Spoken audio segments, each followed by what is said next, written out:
حیدرآباد کے ایک 16 سالہ لڑکے نے mobile phone per on line games کھیلنے کے سبب 36 لاکھ روپے گنوا دیے۔ حیدرآباد پولیس کے سائبر کرائم ونگ کے مطابق حیدرآباد کے امبرپیٹ علاقے کے رہنے والے لڑکے نے آن لائن گیمز کی قیمت کی ادائیگی کے لیے اپنی ماں کے بینک اکاؤنٹس کا استعمال کیا۔ لڑکے نے اپنے دادا کے موبائل فون پر free firing game app download کی۔ اس نے ابتدائی طور پر 1500 روپے اور بعد میں اس کی والدہ کے بینک اکاؤنٹ سے 10,000 روپے گیم کھیلنے کے لیے استعمال کیے۔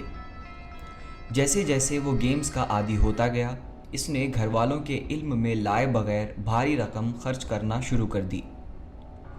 11ویں جماعت کا طالب علم ایک پولیس اہلکار کا بیٹا ہے۔ محض کچھ ہی وقفے میں اس نے 1.45 لاکھ روپے سے لے کر 2 لاکھ روپے تک کی ادائیگی گیم کھیلنے کے لیے صرف کر دی۔ جب اس کی ماں رقم نکالنے کے لیے اسٹیٹ بینک آف انڈیا گئی تو وہ یہ جان کر حیران رہ گئیں کہ اکاؤنٹس میں کوئی رقم نہیں ہے۔ اکاؤنٹ سے کل 27 لاکھ روپے خرچ کر دیے گئے ہیں۔ اس کے بعد اس نے HDFC بینک میں اپنا اکاؤنٹ چیک کیا تو پتہ چلا کہ وہ 9 لاکھ روپے غائب ہو چکے ہیں۔ بیوہ خاتون نے سائبر کرائم پولیس اسٹیشن سے رجوع کیا۔ اس نے پولیس کو بتایا کہ یہ اس کے شوہر کی محنت کی کمائی تھی۔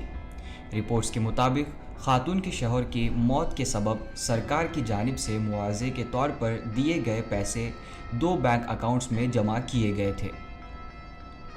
ان دنوں بہت سارے بالغ افراد آن لائن گیمز کی لت کی وجہ سے خودکشیاں کر رہے ہیں اور گیمز کھیلنے سے مالی بربادی ہو رہی ہے، اور کئی افراد آن لائن دھوکہ دھڑی کا بھی شکار ہو رہے ہیں۔ بیورو رپورٹ، منصف ٹی وی۔